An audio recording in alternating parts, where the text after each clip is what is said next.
You may remember this story in the news just a couple of months ago. A super poignant moment. A young cop shoots a young black man in his apartment. There was all these questions about why did it happen, should it have happened. In a court case, she was found guilty of murder. And in the aftermath, during the witness statement, this young guy got up, the brother of Botham Jean, and said, "I forgive you. I don't want anything bad to happen to you." This profound moment of, like, in a courtroom, this embrace and the tears fall, and this thing, it moves us. We're like, that is what makes a better world. And yet we're going to jump into talking about forgiveness today and ask questions about why is it that we see these moments and we're like, I want that. And yet, if we're honest, for each of us in our personal lives, forgiveness can be a much more difficult thing to work around. It looks great on a screen. It looks great to say, I want that for the world. But then when we have to do the hard work, sometimes it can be a different question altogether. So we're going to wrestle with some of those issues today. We've been talking about parables for 5 weeks. I'd love it if we could come back to them in the new year, because we're kind of done with time now. We're going to move into the Advent season, but they're just so incredible. What we looked at them is we said that they're subjective, they're subversive stories. What they do is they kind of catch you off guard. They get under your skin. Before you know it, you're being taught something. Jesus doesn't come directly at the point a lot of the time. He throws out stories about farmers, about vineyards, about things that seem a little abstract. And then when he kind of works the story closer, suddenly it hits you with this sense of like, oh no, this is personal now. He's telling me something. He's offering me a better way to live. He catches you off guard. And what we've said time and time again is this. You don't always get to pick the parable that you're living in, but you get to pick who you are in the parable.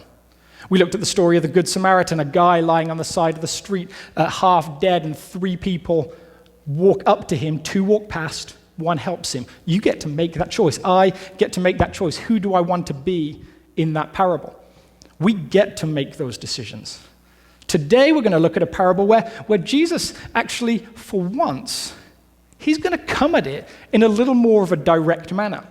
He's not going to be as sort of abstract. He's not going to talk about vineyards. He's going to go straight for this language of debt, what you owe, money. He's going to talk about it in this direct way. I don't know why he picks this moment to be direct, but for some reason, suddenly he's like, I'm coming straight at you. And we're left with this powerful message of what it is to forgive in a moment of struggle. So we're going to start with a little bit of the story, and we're going to jump into some why questions, because every time I read the story, there's moments I'm like, well, why? Well, why? Well, why this? Well, why that? So we'll start here. Then Peter came to Jesus and asked, "Lord, how many times shall I forgive my brother or sister who sins against me? Up to 7 times?" So we don't know why Peter's asking this question. Peter is one of the followers of Jesus. He picked 12 particular followers. Jesus is like the mouthpiece for them. He often puts his foot in his mouth. He says stupid things. He's overconfident. And he comes with this question of, well, how often should I forgive? We don't know if this is theoretical. It might be that it's personal. Maybe Jesus has been through the ringer. Maybe Peter has been through the ringer of personal relationships. Maybe there's a thing going on where he's just like, I'm a mess right now. I've got this story about my own resentment, forgiveness, back from years and years ago. It's a little stupid because it's back from when I was a child, and childish stories are always a little stupid. My parents took me to this place called Sapperton in England, this beautiful riverside town, and as the river meanders out of town, it slowly gets into a trickling stream, and kids will go and play in the stream for hours. And I remember going there on a little bit of a rainy day with my brother and my parents. And as all kids, you start to get a little bit adventurous into the stream. So they said, you know what, kids, we're going to take your pants off, and you can just play in your underwear. I'm like, fine with that. I was about 5 at the time. It didn't seem like a big deal. And so off we went. And then I remember watching my younger brother have this moment where he managed to take his pants in his hand and dip them into the water. They're soaked at this point. And then he made the curious decision from my perspective of taking off his underwear and doing the same with those. And I remember watching as he let these underwear go, and I remember this distinct memory of a 5-year-old watching those underwear drift downstream. And I remember thinking, this is going to be awesome. this idiot has no clothes to wear. And it was a big brother moment. I was so happy. I was like, this is great. And then we carried on playing, all was well. And then I remember this moment of turning around and watching my mom and dad put my brother into a pair of pants. And stood there thinking, but his pants are wet. And then this awful realization that those were mine. And obviously I raised the question of the fairness of all of this. And they explained that he had no clothes to wear and that he would be wearing mine. And I remember still distinctly the walk back to the car. This wasn't a short walk. This was a good, half a mile walk. And I remember walking past cars parked on the side of the street, cool young couples hanging out, chatting away, and feeling this sense of shame, this sense of horror, this sense of anger, all these different emotions rising up. And in my mind, there was this sense of, I will never forgive them for this. I am so angry. Now, eventually I got to 30 years old and I dealt with it and moved on, but there was this sense at the time of no, I'm never getting over this. Okay, those are childlike emotions, but they actually replicate some of the very real emotions that we feel when we're faced with issues of forgiveness. What is Peter feeling right now? Perhaps there's anger. Perhaps there's genuine hurt, genuine brokenness. Now, before we get too far into talking about forgiveness, I always think it's helpful to give some clarification. Because whenever we talk about issues like this in church, for some of us, there's this awareness of, no, I actually am really hurting, and I'm really angry still, and I don't want to forgive. And sometimes that's not because we don't want to forgive, it's because we mistake or we confuse forgiveness with some other terms. Forgiveness is not condoning.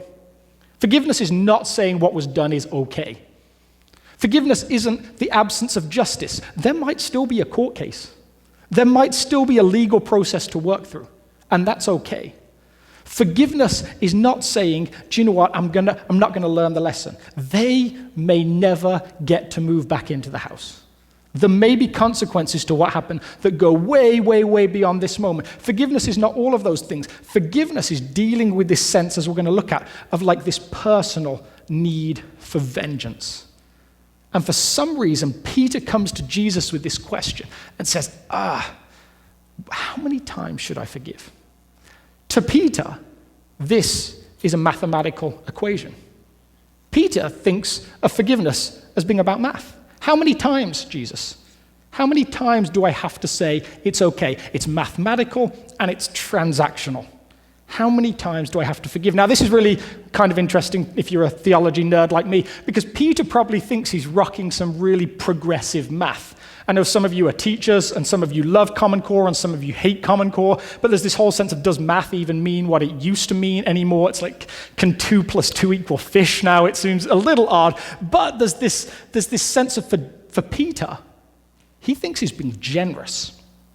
Because Jewish people believed you only forgave a maximum of 3 times.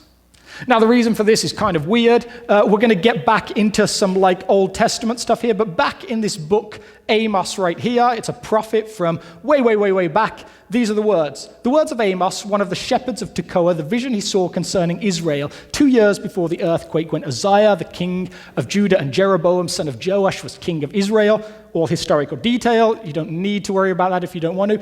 He said, the Lord roars from Zion and thunders from Jerusalem. The pastures of the shepherds dry up, and the top of Carmel withers. This is what the Lord says. For 3 sins of Gaza, even for 4, I will not relent. Because she took captive whole communities and sold them to Edom. I will send fire on the walls of Gaza that will consume her fortresses. To some of you that may go whoa, way over your head, that's fine. What he's talking about is this sense of 3 times is the limit. No, wait. I'll give you 4 times. This is a prophet talking about what God has said to him. So when these Old Testament rabbis read this, what they read is, do you know what? God forgives 3 times. That's the maximum. Maybe he'll stretch to 4. For us to forgive any more than that is impossible. The British poet Alexander Pope had this quote that you may have heard of years ago. He said, to err is human, to forgive is divine. If the work of forgiveness is the work of God, then how could we possibly be expected to be as good at it as God is at it? Surely there's a limit. So when Peter comes to Jesus and says, should I forgive 7 times? He's expecting a compliment. He's expecting, Peter, you generous guy, man, no, 3's enough. Don't forgive 7 times. Peter thinks he's doing great. But to him still, it's still mathematical. It's all about checks. How many of you guys remember that awesome game from the 80s, Pong? It was a legendary computer game. I've got a little screenshot here. May even have been before the 80s. Pong was like this simple game. They've even now gone and made it a physical thing. They're like going backwards. But there's this sense of like Pong was just this game where this ball blipped across the screen. And every time it touched something, it went blip, blip, blip, blip. When we get into issues of forgiveness, personal resentment, anger, our lives can feel a little bit like Pong. We're just knocking the ball back. How many of you guys have struggled with those issues of forgiveness? How many of you have a friend or someone you know that struggles with forgiveness if you don't want to say that it's you? And what we do is we do that in our relationships. Maybe with our husband and wife, maybe with our friends, there's a sense of, oh, well, remember, you did this a couple of weeks ago. You didn't wash the dishes after you cleaned up. Oh, yeah, but you, years ago when we were in Paris that time, you did this. That it can go back and back and back, and we keep knocking the ball back across the court, and forgiveness builds and builds and builds, or anger builds and builds and builds. And there becomes that question of, how much is too much? When do I get to say enough is enough? Peter wants to say 7 times. Jewish rabbis said 3 times. But regardless of whether it's 7 or 3, it's all mathematics. It's checking another mark. Someone did this to me. And it's scorekeeping over and over again. They want to know, at what point does the score get so absurd that you don't need to keep playing the game anymore? Imagine life is like this grid. And there's things there. Every time someone hurts you, every time someone does something to you, they get a mark, and it builds up. And you may acknowledge some of your own marks every now and again. There's a line in your column every now and again. But the question is always, at what point does this get so bad I get to say enough? At what point have they had their chances? That's what Peter wants to know. And Jesus' answer, on the surface, is just an extension of the numbers game. His response to Peter is not 7 times. 77 times. Now, the Greek language is a little vague. It would probably be more accurately translated something like 70 times 7. I don't think for a second that what Jesus is saying is count 490 check marks and then cut them off. Jesus is taking the math out of forgiveness. It's like math doesn't apply here. You keep going. You keep forgiving. You keep pushing it away. The term that he uses for forgiveness is this sense of like, I'm going to send it away from me. I'm going to push the resentment, the hurt away. I'm going to not own it deep inside me somewhere. And my question for Jesus is why? Like, shouldn't there be a limit on forgiveness? Like, it seems that system actually is pretty reasonable. It seems eventually I should get to a point where I get to say no more. I won the game of Pong. You lost. There's so many check marks on your name right now. I get to be done. And I get to hold that resentment. That, to me, seems fair. It seems that, especially if that Alexander Pope comment is right, that to err is human, to forgive is divine. Forgiveness is the work of God, and how can I be expected to participate in that in the same way? I'm not God. He's distant. He's up there. He's invulnerable to all of these things that I experience, these hurts. I should get to say enough. That's my question. Like, it feels to me that that's fair. I'm hurt, and I get to say it. No more. I'm done. And that's kind of where I think Peter's question is going. And in response to that why that we might ask, Jesus tells a story, as he often does. Again, this story is a little more direct than some of his other stories. The language is a little more similar to the point he's trying to make. Usually he's trying to make a point and he uses language that we understand or stories that we might understand, but it's somewhat abstract. But he's going to deal with this big why with this story. This is his answer to the why. Next slide. I think we've missed a passage. If you go back to the start of the parable, it might be a couple of slides back. It's not there, so I will read it from the text then. Because I have a Bible and I can find a passage in the Bible. It would be really embarrassing if I couldn't find it now. If you want to follow along, it's Matthew chapter 18, and it says something like this. I tell you, not 70 times, but 77 times. Therefore, the kingdom of heaven is like a king who wanted to settle accounts with his servants. As he began the settlement, a man who owed him 10,000 bags of gold was brought to him. Since he was not able to pay, the master ordered that he and his wife and his children and all that he had be sold to repay the debt. At this, the servant fell on his knees before him. Be patient with me, he begged, and I will pay back everything. The servant's master took pity on him, canceled the debt, and let him go. Now, this story is absurd. Just like some of the other parables, we've got some definitions of some words, unless I deleted those as well. If you take a look here, there's a character, a basileus, a king, who comes into this story and he's going to settle accounts. The very term settle accounts is this sense of, I'm going to take my books and I'm going to examine them. I'm going to do a reckoning. I'm going to figure out who owes me what, and I'm going to settle with that person. It says that the one servant owes him 10,000 bags of gold. Now, the language bags of gold is never in the text anywhere. What it actually says is owes him 10,000 talents. The other week, we looked at the idea of what a talent was. A talent was a weight somewhat like this. This is about 75 pounds right here. And in gold, this would be worth, in today's terms, about $1.4 million.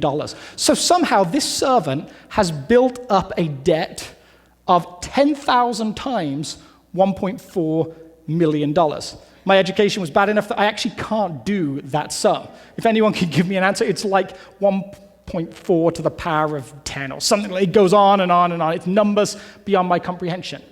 What kind of master, what kind of king allows a servant to build up this kind of debt? It's nonsense. In actual fact, you can find a somewhat historical example of this level of debt. I don't know if we've got the slides back on, but there's a picture of a guy here who is the most indebted man in the world.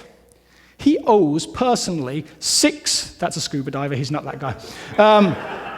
He's fine, he's debt-free, he's living the dream. Keep going back, he's a youngish guy with short hair, and he should be several slides back.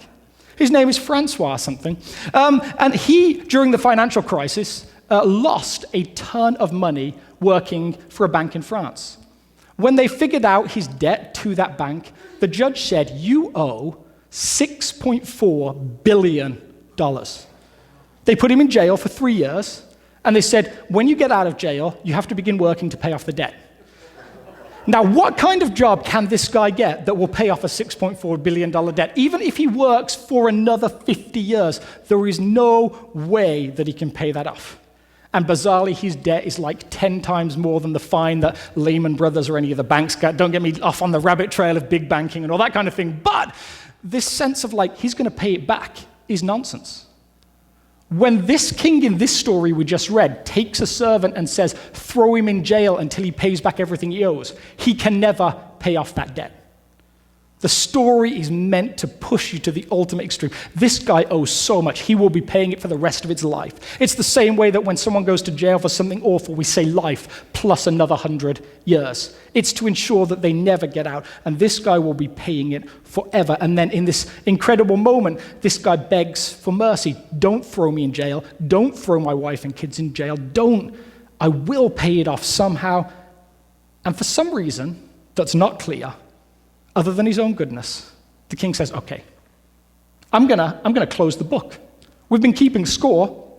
I'm gonna shut it. I'm gonna say no more to the books. And I'm gonna let you go. And then we read that this servant goes out and does something, after this act of generosity, does something that seems to be extraordinary. Just a couple of passages later, but when that servant went out, he found one of his fellow servants who owed him 100 silver coins. He grabbed him and began to choke him. "Pay back what you owe me," he demanded. His fellow servant fell to his knees and begged him, "Be patient with me, I will pay it back." But he refused. Instead, he went off and had the man thrown in prison until he could pay back the debt. This guy is forgiven a debt of the equivalent of billions of dollars, and then goes and finds a guy that just needs a forgiveness of maybe $150, and he can't let it go. Jesus ties the forgiveness of this huge debt to the forgiveness of a little debt. And the parallel he asks us to draw is this, that the king clearly represents God and our relationship there. And the other small debt clearly represents our relationship with people around us. And what he wants to say is this, the debt is connected. Think for a second about this same system. I've lost my pen. Here it is. What Jesus seems to say is this, in the same way that we're bookkeeping here, this is us and other people. Somewhere there's this game going on over here that this is us and God. And what he says is that somewhere in this game, it's like in the Pong version, we're missing the ball every time. This is like building up here. This is our debt, and it's building, and it's building, and it's building, and it just keeps going. And here there's nothing. Here there's nothing. What he's suggesting is this, that God is willing to wipe this, but only if you're willing to wipe this. Somehow, the two of them are interrelated. When Jesus taught on prayer, he only chose to go back and clarify one of the things he said. When we look at the Lord's Prayer, which we should have up here on the screen, although I seem to have deleted a ton of stuff. So the slide before that has the prayer itself. No, we don't have the Lord's Prayer.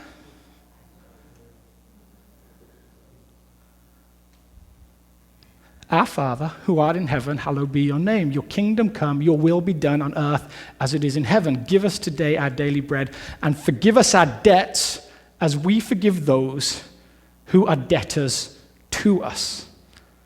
After all of that prayer, 47 words that will change prayer forever, in this moment, Jesus chooses to go back and clarify one of the things that he said. So you can go back to that slide just before.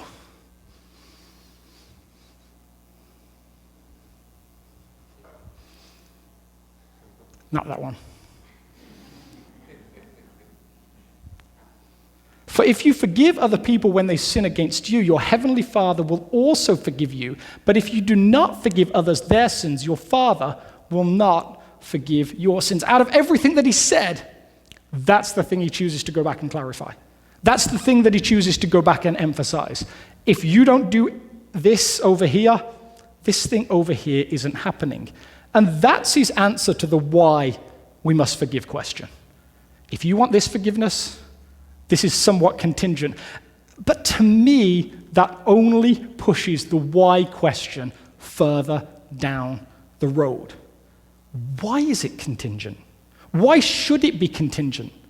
God is a different being to me. God should be able to forgive. Why should my forgiveness or of others, why should that be connected at all? I've not read anything there that makes sense. We just talked about that Alexander Pope idea. To err is human, to forgive is desire. Forgiveness is God's business, and it seems that Jesus wants me to make it my business as well. It seems like he wants forgiveness to be a human thing. Maybe he would say that when we forgive, we're acting the most like God, and that we should be interested in the forgiveness game too. I don't understand why my debt with others here, when they're losing that game, when they're hurting me, when they're damaging me, why that should be connected. It's this big why, like why are they connected? And as I pondered it, as I think about it, this is my answer. I think it helps us if we understand scuba diving or snorkeling. Any snorkelers out there? We're in upstate New York, there's probably not many of you. Are there any snorkelers out there that aren't scared of holding their breath for a while? I need a volunteer. Paul, you want to come up here? Good man. Not really. Very wise. Okay, so think about what happens when you snorkel. You go out, you're relaxed. Do you want to put this on? Yes. This is one of those newfangled masks. You throw this on. And there we go. You look great. Oh, yeah, let's take the glasses off. You won't be able to see those cute little Finding Dory fish now, but there we go. You got that? I think it goes a little higher than that. There we go. You got that? There we go. Look at that. Okay, and so now Paul's just doing his thing. He's out on some Caribbean island. He's on a reef. He's swimming around. He's just chilling out. There's a shark that's like, and I love it. Very relaxed. I can see you're an expert at this. You really know what you're doing. So what is happening here? What's happening with this tube that he's breathing through? Anyone got a clear answer? What process is taking place? He is taking in oxygen, right? That is important. He needs that to live. But there's something else that's going on that we sometimes forget. He is also getting rid of carbon dioxide. If you cannot breathe out, the carbon dioxide builds up inside you. So if you hold your breath for a second, when you start to feel pain, that pain is caused by carbon dioxide. It's not caused by needing oxygen. Your blood has plenty of oxygen. It can last for plenty of minutes. But you don't have a way of getting rid of the carbon dioxide. So if I take this here like this and do this, suddenly for a second, that pipe isn't working anymore. You can take it off when it gets a little uncomfortable. But going to keep checking on you. But this pipe isn't working, and that's a problem for two reasons. It's a problem because he can't get rid of the carbon dioxide, and it's a problem because he can't take in oxygen anymore. You can take that off now, and you can grab a seat, and thank you for your willingness to... You were, darn it. Hate cheaters. Thank you. Give him a round of applause. The two things are happening in the same pipe. My feeling is this: when Jesus says forgiveness is dependent on our forgiving of others, it's not particularly that he's saying that God won't forgive you. I think one of the things he's raising is that maybe the whole mechanism for forgiveness shuts down when we hold that resentment deep within us. When we refuse to forgive, it's like maintaining that carbon dioxide inside of us. And while we might be able to get the oxygen, the buildup of carbon dioxide will kill you anyway. That holding on to rage, to anger, to hurt does something to that whole process. And the two work through the same mechanism. If you shut down one, you shut down the other. The two are the same. Something happens when we can't forgive, when we can't let it go. Think about that very emotion of anger. Think about a time when you've been particularly angry with someone and you find that everything within you clenches up. There's that sense of like everything contracting and you're not breathing comfortably and freely. And then that moment where you take a breath, you're like, okay, I'm going to let it go. I'm going to let it go. When we can't let it go, it's like it constricts the whole pipe and the process just backs up. It doesn't work anymore. Click onto the next slide. It seems like there's this connection. Keep going, next slide. It seems like there's this idea of to forgive or not forgive. Forgiveness can lead to healing, and not forgiving leads to this process of dying, of death. It does something to us that's ultimately really damaging. When Jesus pushes forgiveness, he's not doing it for the person that we forgive. He's doing it for us. Something happens in the world. So we're going to talk a little bit about this guy, Isaac Newton. He's got nice long hair like mine. He looks great. He's very 18th century looking. He came up with this incredible law, his third law of motion. Every action it results in an equal and opposing reaction. When something is done, something happens. There's a picture of some things swinging around. When one swings, it moves and it affects the others in some way. There's the thing, the action, and then there's another reaction. That's true in our lives, in our interactions with other people. When we are hurt, when someone does something to us, there will be a reaction. And we have to decide how we let that action affect us. There's this clip from a movie called V for Vendetta. If you're a kid that's very young, this guy's wearing a mask that looks a little scary. There's nothing in the clip that you need to be scary of, but if you've got a young kid in here, just be aware of it. But we're going to show it because it's just this incredibly poignant vocal on forgiveness and this whole process. May I show you something before you go?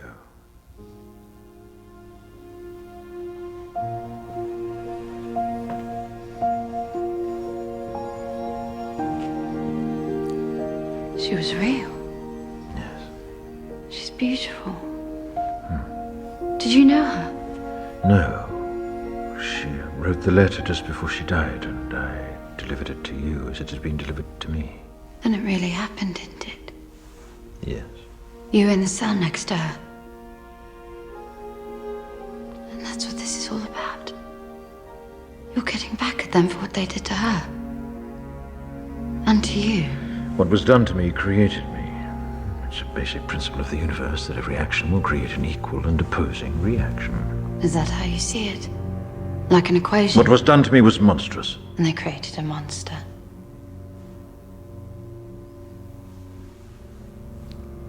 So he puts into language that exact thing that we're talking about. Every action has an opposing reaction. What was done to me was monstrous. And the reply of Natalie Portman was that sense of, and it created a monster.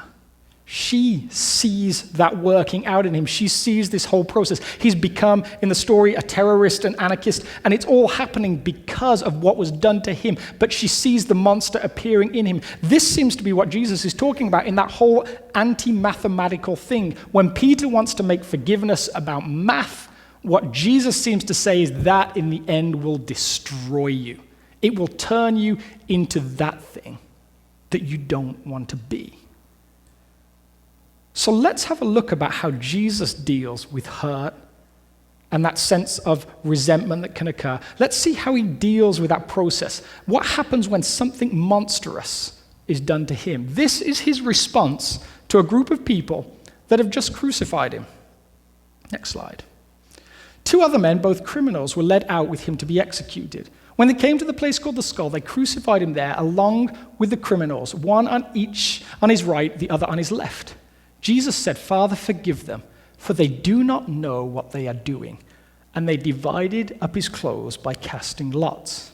This passage always baffles me for this reason. They know exactly what they're doing. These are a group of people that have crucified him, and now while he's still alive, they are dividing up his clothes between them. They know exactly what they're doing. It's so callous, it's so calculating, it's so efficient. The Romans crucified thousands of people. They know exactly what they're doing on the surface. And Jesus prays, "Forgive them, for they don't know." And I'm like, but they do. They do know what they're doing. Firstly, we see Jesus in this moment of deepest hurt, when he's done nothing wrong, choose to say, "Do you know what? I refuse to become the monster. I'm going to cut it off. The game of Pong, the game of checking the thing, I'm going to end it. I'm way ahead, but I'm going to say, do you know what? I forgive. I'm letting it go." In that moment of deepest agony, Jesus refuses to become the monster that they could have created. But he also recognizes something that we have to recognize in our moments of deepest hurt, that the person that did it, and it's always a person. Sometimes we might say, I'm angry at a church or an organization, but when we get to the root of it, it's always a person. Churches don't hurt you, people hurt you. People in churches hurt you. Organizations don't hurt you, people in organizations hurt you. Schools don't hurt you, people in schools hurt you.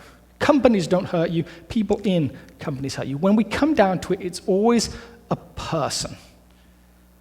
What Jesus asks us to observe is that person, and this doesn't condone what they did, this doesn't make it okay, and all the things about justice that we talked about at the start are still true, but what he asks us to see is that that person, with all their mess, is hurt and broken and damaged from this same game that has been going on for hundreds and thousands of years. Everybody loses when this game is how we live our lives, when it's check mark, you did this, so I did that. Everybody ends up losing. What Jesus does is he looks at these people and says they don't really know. And what he asks us to do is, in amongst all our hurt, acknowledge that that person is a broken person. The hurt hurts, but hurt people hurt people. When it comes down to it, those people that hurt us, they do it because they are just as broken and hurting as we are.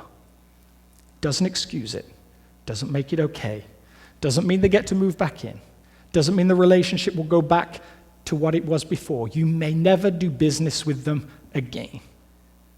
But in this moment, Jesus says, acknowledge that they are hurt and broken people too. And then we get to make this decision.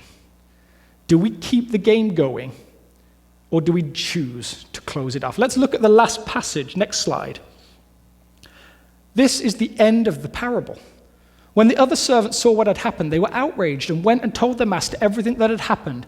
When the master called the servant in, he said, "You wicked servant, I cancelled all that debt of yours because you begged me to. Shouldn't you have had mercy on your fellow servant just as I had on you?" In his anger, his master handed him over to the jailers to be tortured until he should pay back all he owed. This is how my heavenly Father will treat each of you unless you forgive your brothers or sister from your heart. Somewhere in this world system, it's set up so that the mechanism for forgiveness runs through the same pipe between us and God as between us and other people. And what God is offering to do, he is offering to close this bookkeeping system. He's an awful bookkeeper. He is quite willing to take the books and shut them and say no more on the books. I'm not keeping score anymore. But what he says to us in his wisdom is you can't have it both ways. You are either in the bookkeeping game or you're not in the bookkeeping game. We can shut the books or we can keep them open. But to live by the books, in the end, is torture. To live by the books will destroy us. We get to close them or we get to keep them open. And in this moment, that question of we don't get to pick the parable, but we do get to pick the person we are in the parable, this is where we're left. I'm going to invite the worship team to get ready to come back on stage. We're invited. Do we keep those books open or do we close those books? I don't know where you are as an individual. I only know where I am. But in my life, there are resentments, there's hurts. Maybe some of you still don't drive past a particular house. You're like, I'm not going there. There's a building that you see that gives you that sense of shudders, like, I just can't do it. There's a person that triggers you every time they come back into your life. There's something that they do that you're like, We can't in this moment heal all of that. But what God says is the road to forgiveness begins, the road to healing begins by this opening up the possibility of forgiveness. It begins by saying, I am willing to look at closing the books. It may take conversation after conversation. Counseling may be important. Walking that journey with someone may need to happen, but it begins with that sense of, I can't keep this scorekeeping going anymore. I've got to let it go. We're going to finish by doing something that we did near the start of the service. Before the guys lead us, we're just going to take a moment and we're going to circle back to that Lord's Prayer that we prayed. We're going to pray again the language of debts and debtors, but we're going to pray it after intentionally thinking about this process. And as we approach the language debts and debtors, think about it. Are you willing to close the books? Are you willing to close the books? Before we sing, here we go. Our Father in heaven, hallowed be your name. Your kingdom come, your will be done on earth as it is in heaven. Give us today our daily bread, and forgive us our debts, as we also have forgiven our debtors. And lead us not into temptation, but deliver us from the evil one. For yours is the kingdom, the power and the glory. Amen.